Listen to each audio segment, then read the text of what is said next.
भगवान कहते हैं देखो, ये जो अपनी भलाई यदि किसी को करनी है तो पहले ये पहचान है कि हम किस कैटेगरी में पड़ते हैं।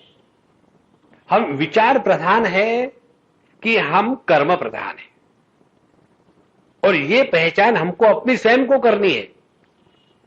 ये रिडल थोड़ी है कि एक ने आकर के, बच्चे ने आकर के इनको प्रश्न पूछा, स्वामी जी बताओ मैंने खाना खाया कि नहीं खाया। अब तुमने खाना खाया, तुम दोनों, मैं क्या जानूं उसके बारे में। उसी प्रकार से नहीं स्वामी जी आप बताओ कि मैं कर्म प्रधान हूं कि ज्ञान प्रधान हूं। तो ऐसे कि उत्तर क्या दे, तुम बुद्धि प्रधान हो। जो व्यक्ति अपने प्रकृति को नहीं पहचान सकता, दूसरा कौन उसको मदद करेगा। इसीलिए पहले अपने आप को पहचाने कि हमारी प्रवृत्ति कर्म में है या ज्ञान में। तो ज्ञान योगेन सांख्यानाम कर्म योगेन योगिनाम। अब भगवान को बताना है अर्जुन को, क्योंकि अर्जुन ने प्रश्न पूछा था कि जिसके द्वारा मेरा भला होगा।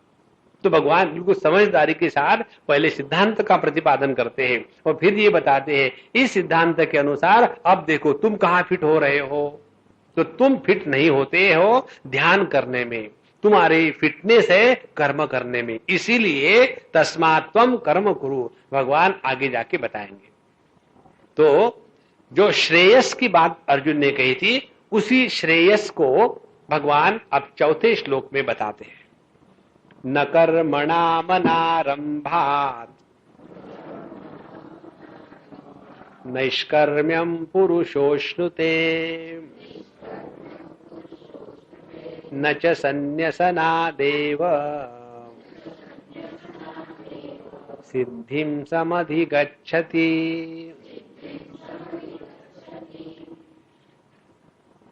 नैष्कर्म्यम पुरुषः न अश्नुते। तुम जो कह रहे हो श्रेयस, श्रेयस की प्राप्ति का दूसरा शब्द भगवान ने उपयोग में लाया है नैष्कर्म्य सिद्धि। नैष्कर्म्य सिद्धि माने क्या, इसको जरा ठीक से समझ ले। समझो हम लोग यहां सब बैठे हैं, इसमें से एक आदमी फट से उठ करके बाहर चला जाता है, तो ये कोई एकदम नहीं हुआ। हमको भले एकदम दिखा हो कि आदमी अच्छा खासा बैठा था, फट से उठ के चला गया, तो हमारे लिए तो वो ऐसा अनुभव होगा कि बीच में से उठ के चला गया। लेकिन उस आदमी को बाद में पूछो तुम बीच में से उठ के क्यों गए थे। स्वामी जी मैंने बहुत ट्राई किया, मेरा बीपी इतना हाई हो गया, इतना हाई हो गया, और उसके बाद बीपी में ना ब्लैडर प्रेशर, और फिर मैं उसको नहीं रोक सका। फिर सोचा अब जाना ही चाहिए, और जा करके जब खाली हो गए तो ब्रह्मानंदम परम सुखदम केवलम ज्ञान मूर्ति। तो प्रत्येक कर्म के पीछे दो बातें होती है। एक उस कर्म का जो सूक्ष्म रूप है, और उस सूक्ष्म रूप के पीछे कर्म का जो कारण है। इन दो कारणों से कर्म की अभिव्यक्ति होती है। तो किसी भी कर्म के होने के पूर्व पहले अंतःकरण में संकल्प का निर्माण होता है। इसीलिए आप लोग जब किसी कर्म कांड को करते हो, पूजा करनी है, शादी में अपने कन्या का दान करना है, या कोई यज्ञ करना है, तो यजमान यजमानिन को पंडित जी महाराज, पुरोहित जी महाराज हाथ में चावल पकड़वा के थोड़ा पानी फूल डाल दिया, और उसके बाद वो संकल्प देते हैं। ममोपात समस्त दुरित क्षय द्वारा, इसका लड़का, इसका पोता इस गोत्र में उत्पन्न, इस स्थान में पैदा हुआ, पता नहीं क्यों, ये कार्य करने के लिए मैं अमुक अमुक कर्म करिष्ये, मैं ये कर्म कर रहा हूं। तो संकल्प होने के पश्चात ही उस कर्म को योग्य माना जाता है। जिस कर्म कांड में यदि किसी कारण से संकल्प करना भूल गए तो जितना भी आपने कर्म किया है वो व्यर्थ हो जाता है। इसीलिए किसी भी कर्म के उत्पत्ति में पहली जो स्थिति है उसको कहते हैं संकल्प। तो कर्म हो गया स्थूल, संकल्प हो गया सूक्ष्म। और ये संकल्प क्यों आता है, ये हो गया उसका कारण। तो संकल्प का कारण क्या है? संकल्प का कारण ये है कि हमने अपने स्वरूप को नहीं पहचाना। जब हमने अपने स्वरूप को पहचाना। कैसा पहचाना? कि हम सच्चिदानंद स्वरूप है, हमारा कभी अभाव नहीं है, हम ज्ञान स्वरूप है और हम स्वतंत्र है, हम परिपूर्ण है और इसीलिए हम में किसी प्रकार की कमी नहीं है। जब हमने अपने आप को किसी प्रकार से अपूर्ण नहीं स्वीकार किया तो परिपूर्णता को प्राप्त करने के लिए संकल्प निकलेगा ही नहीं कि जिसके द्वारा मुझे परिपूर्ण होना है। जैसे देखो, दो प्रकार के लड़के, एक ब्रह्मचर्य से डायरेक्टली सन्यास मार्ग में चला जाता है और दूसरा वैसे नहीं जाता, शादी कर लेता है। उन दोनों में क्या फर्क है? जो ब्रह्मचर्य से डायरेक्टली सन्यास मार्ग में चला गया, उसके अनुसार कि उसने अपने आप को कुछ किसी भी बात में कम नहीं महसूस किया, अपूर्ण नहीं महसूस किया, इसीलिए अकेला चल पड़ा इस परमात्मा के मार्ग पर। और दूसरा जो है उसकी बात यह है कि नहीं, अकेले कैसे होंगे, क्या इस जगत में इतने बड़े साधु संत हो गए, तुकाराम महाराज हो गए और वो पकड़ पकड़ के जितने शादीशुदा संत महात्मा है उनको ले आएंगे। देखो, क्या उनको भगवान की प्राप्ति नहीं हुई? किसने बताया सन्यास की आवश्यकता है? और इस प्रकार से वो अपने विचारों का समर्थन करेंगे और फिर शादी करेंगे। माने जिस व्यक्ति ने अपने परिपूर्ण रूप को पहचान लिया है वो किसी भी प्रकार का संकल्प मन में उत्पन्न नहीं होगा। इसीलिए स्वरूप का अज्ञान बन गया कारण और उस स्वरूप के अज्ञान के कारण बन जाते हैं संकल्प और उस संकल्प की जो अभिव्यक्ति होती है उसको कहते हैं कर्म। तो यहां भगवान अर्जुन को बता रहे हैं, तुमको जो अपने जीवन में नैष्कर्म्य सिद्धि चाहिए, नैष्कर्म्य सिद्धि का तात्पर्य है कर्म का अभाव। कर्म का अभाव तब होगा कि जब अंतःकरण में संकल्प निर्माण नहीं होंगे। जब अंतःकरण में संकल्प निर्माण नहीं होने हैं तो एक ही स्थिति है, जब हमने अपने स्वरूप को पहचान लिया है। देखो, एक बड़ा सुंदर विचार है, ध्यान से सुनना। हम लोग जब परमात्मा का चिंतन करते हैं तो फ्रस्ट्रेट क्यों हो जाते हैं? उसका एक ही कारण है, क्योंकि परमात्मा का चिंतन करते समय अपने आप चिंतन समाप्त हो जाता है, बचा नहीं रहता। ये ऐसा ही है कि हमने अपने आंखों से रूप रंग को देखा, लेकिन जब हम अपने ही आंखों से अपने ही आंखों को देखना प्रारंभ करेंगे तो आंखें समाप्त हो जाएगी। वहां ना तो आंखें रहेगी ना तो दृष्टि रहेगी। उसी प्रकार से हम मन के द्वारा जगत का तो चिंतन कर सकते हैं, लेकिन मन के द्वारा जब मन का ही चिंतन शुरू हो जाता है तो मन गायब हो जाता है और उसी को कहते हैं आत्मचिंतन। तो जहां हमने अपने तत्व का, स्वरूप का चिंतन शुरू किया, वहां विचारों की गति नहीं है। न विद्महा न विजानीमहा, ना तो उसको जाना सकता है ना तो उसके बारे में बताया जा सकता है। इसीलिए व्यक्ति फ्रस्ट्रेट हो जाता है। तो जहां हमारे अंतःकरण में अपने स्वरूप का अज्ञान प्रतिष्ठा से बैठा हुआ है, ऐसा ही व्यक्ति हमेशा संकल्पों से परिपूर्ण है और फिर संकल्पों से परिपूर्ण व्यक्ति कभी भी शांत नहीं बैठ सकता, उसको कुछ ना कुछ करना ही है। तो नैष्कर्म्य सिद्धि का तात्पर्य यह है कि जब तक हम अपने स्वरूप को नहीं पहचानेंगे तब तक के केवल हाथ पैर बांध के बैठ जाएंगे, अब तो हम कुछ करेंगे ही नहीं। तो न कर्मणा मनारंभात नैष्कर्म्यम पुरुषोष्णुते। कोई भी व्यक्ति केवल कर्म के आरंभ का त्याग करने से इस नैष्कर्म्य सिद्धि को प्राप्त नहीं होता, क्योंकि नैष्कर्म्य सिद्धि की प्राप्ति स्वरूप के ज्ञान से होती है। तो जब तक हमारे स्वरूप का ज्ञान हमको प्राप्त नहीं हुआ तब तक हम कर्म के अधिकारी है, कर्म ही हमारे लिए योग्य है। अब ये कैसा पता चले कि हम किसके लिए योग्य है? एक बार हम इंटरव्यू ले रहे थे किसी स्टूडेंट्स का वेदांत के कोर्स के लिए। तो एक व्यक्ति ने हमको पूछा, वो स्टूडेंट नहीं था, इंटरव्यू खत्म हो गए, हम उनके यहाँ रहे थे। तो उनका जवान लड़का था, कोई 22-25 साल का। उसने हमको पूछा, स्वामी जी आप मुझे बताइए, मैं ये वेदांत का कोर्स ज्वाइन करूं या शादी करूं? तो मैंने कहा शादी करो। बोले आपने बिना सोचे बोल दिया एक क्षण में, आपको विचार करने की जरूरत नहीं। हमने कहा बिल्कुल जरूरत नहीं। क्यों? कि जिस व्यक्ति को संदेह है कि सन्यास के मार्ग पर चले या संसार के मार्ग पर चले, उसके लिए संसार का मार्ग योग्य है। तो केवल कर्म के सन्यास से नैष्कर्म सिद्धि नहीं होती, न च सन्यासनादेव। तो पहली बात है कि कर्मणा अनारंभात, जब हम कर्म का आरंभ नहीं करेंगे तो उसके द्वारा हम कर्म के बंधन से छूट जाएंगे, ये गलत फहमी है। जैसे देखो, हम लोगों की बात कैसी है, वी आर ऑल एक्सट्रीमिस्ट, अतिरेकी है। या तो खूब खाएंगे, नहीं तो एकदम उपवास करेंगे। देखो, हम कितने घरों में जाते हैं और रोज दिन में 3 घर हम विजिट करते हैं, और 365 गुणे 3, इतने भिन्न प्रकार का अन्न हमारे यहां अग्निकुंड में आहुति पड़ता है।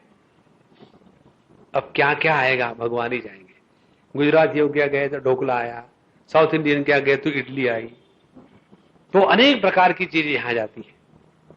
अब खूब खाना तो बहुत आसान है, या बिल्कुल नहीं खाएंगे। आज हमारी चतुर्थी है, पंचमी है, षष्ठी है, सप्तमी है, कौन सी भी जो है हम नहीं खाना खाएंगे। ये दोनों बातें करना बहुत आसान है। असली साधना हम बताएं आपको क्या है, रोज दिन में 3 बार खाओ, लेकिन प्रत्येक बार थोड़ा थोड़ा खाओ। फिर समझ में आता है इंद्रियों पर नियंत्रण करना माने क्या।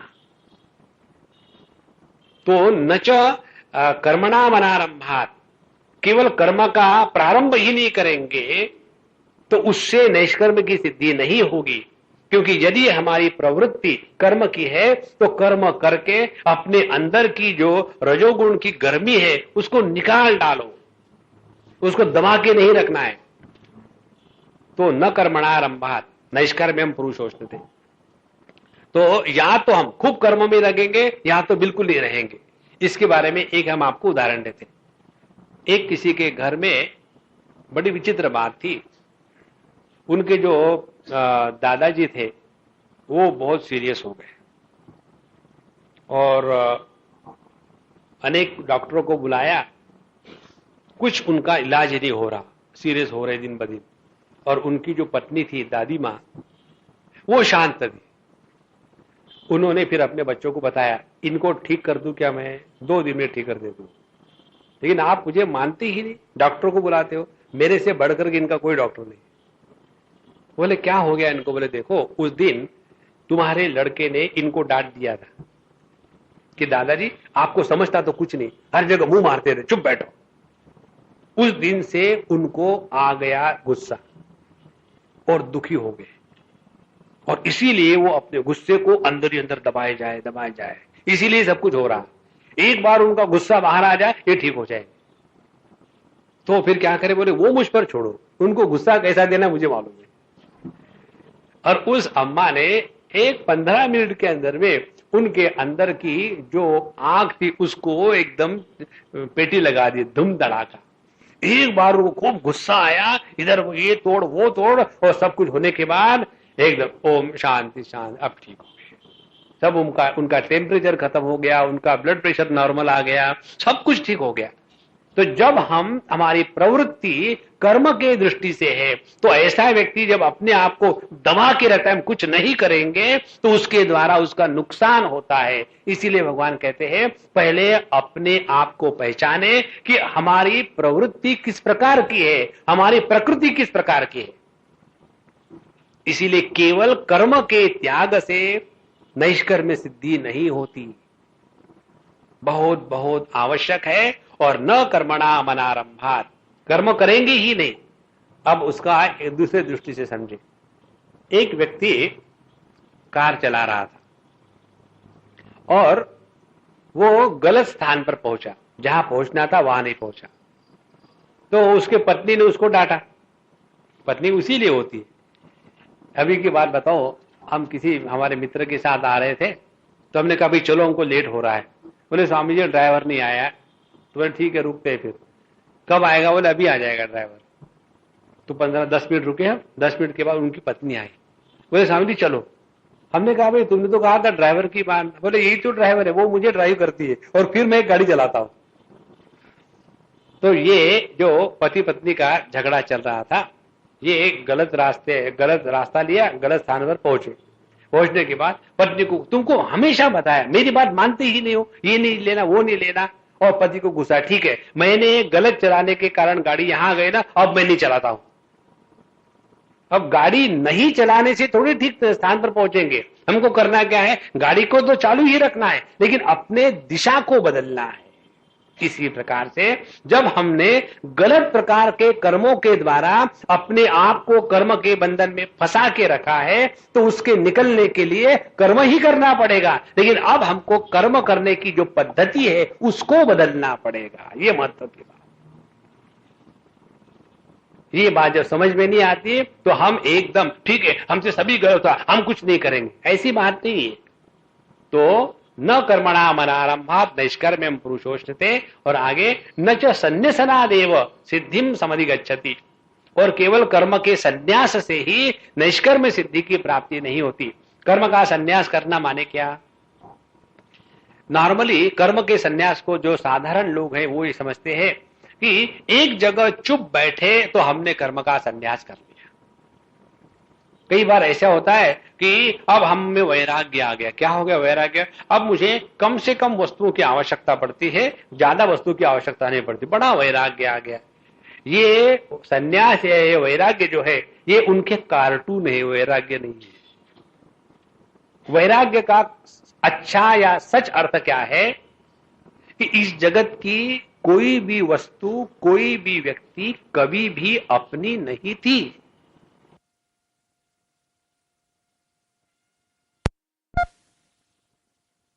दिया तो वहां कर्म तैयार हो गया। तो हमको यदि कर्म से संन्यास लेना है तो उसका तात्पर्य क्या निकला? फिर सभी कर्मों के साथ जो हमारी कर्तृत्वाभिमान की वृत्ति है, जब उसका हम त्याग कर देंगे तब जाकर के हमने कर्म का संन्यास किया है। केवल हाथ पर हिलाना बंद करने से कर्म का संन्यास नहीं होता। बहुत स्पष्ट बात समझ में आनी चाहिए। नहीं तो यहां पत्नी के साथ गुस्सा हुआ, बच्चों ने घर से निकाल दिया, पहुंच गए ऋषिकेश, जाकर के अब तो मैं सन्यासी बनने वाला हूं, बिल्कुल बेकार है दुनिया, मुझे वैराग्य आ गया। और वहां 2-4 दिन आश्रम में रहेंगे, थोड़ा बहुत इधर उधर का जायजा ले लेंगे। मुझे लगता है यहां एक अच्छा शुद्ध वेजिटेरियन लॉज अच्छा चलेगा। और फिर अहम ब्रह्मास्मि भोजनालय, क्योंकि अब हमको वेदांत है, ज्ञान है, उसको लेकर के बाबा जी बने, वहां जाकर के दुकान खोल दी। इसीलिए कर्म संन्यास का तात्पर्य है कर्म के साथ कर्तृत्वाभिमान को जब तक हम लगाए रखेंगे तब तक के कर्म के बंधन में पड़े रहेंगे। तो न च संन्यासनादेव सिद्धिम समधिगच्छति। हो सबसे बड़ी जो सिद्धि है वो ये है कि जब हमारा अंतःकरण, हमारा मन 100% हमारे कहने के अनुसार चले, जब हमारा मन 100% हमारे कहने के अनुसार चलता है तब हमने मनस तत्व के साथ तादात्म्य कर लिया है। और जब ये चीज हो जाती है तो इस मन की जो शक्ति है वो इतनी अनंत है, और इसी शक्ति को जागृत करके बड़े बड़े जो योगी है, बड़े बड़े जो सिद्ध पुरुष है, वो केवल एक संकल्प के द्वारा ही कुछ भी स्थूल वस्तु निर्माण कर सकते हैं। वो जादू नहीं है। जैसे उपनिषदों में आता है कि भगवान ने केवल संकल्प के द्वारा सृष्टि निर्माण की। तो जब भगवान संकल्प के द्वारा सृष्टि निर्माण करते हैं तो उसका तात्पर्य क्या हुआ कि संकल्प में सृष्टि निर्मिति की शक्ति है। लेकिन सवाल यह है, ये संकल्प किसका है? अहरे गहरे नत्थु खैरे का है, या संकल्प उसका है कि जिसका मन, जिसकी बुद्धि इस प्रभु के शक्ति के साथ एक हो चुकी है। अब देखो, हम अपने मन की बात करते हैं, हमने अपने मन के संकल्प का कितना अनादर किया है। एक बार थोड़ी क्षण क्षण करते हैं। सुबह में संकल्प आता है, अब आज लेट हो गया तो हो गया, लेकिन कल से सुबह 4 बजे उठ जाएंगे। मन में संकल्प आया, दूसरा दिन भी आ जाता है, 4 भी बज जाते हैं और हम जग भी जाते हैं, लेकिन उठते नहीं। और उसके बाद फिर शुरू हो जाते, फिर 8-9 बजे उठे और उठने के बाद फिर हमको अपने ही ऊपर ग्लानि आती है। पता नहीं मैं क्या हो जाता है मुझे, स्वामी जी पता नहीं, सुबह नहीं उठ सकते, जग जाते उठ नहीं सकते। और फिर धीरे धीरे मन में अपने ही बारे में बहुत हीन भावना हो जाती है। Actually I tell you, I am fit for nothing.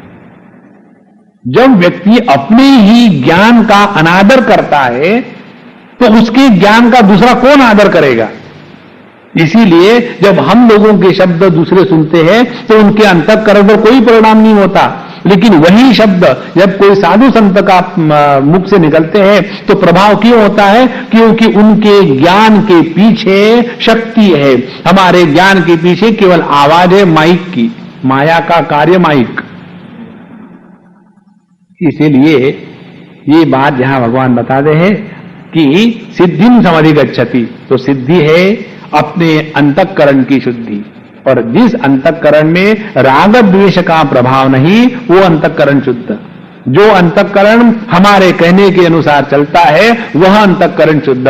ये स्थिति जो अंतःकरण की है, राग द्वेष के प्रभाव से मुक्ति और चित्त की एकाग्रता, इस चीज को भगवान ने यहां सिद्धि कहा है। तो न च सन्न्यसनादेव सिद्धिं समधिगच्छति।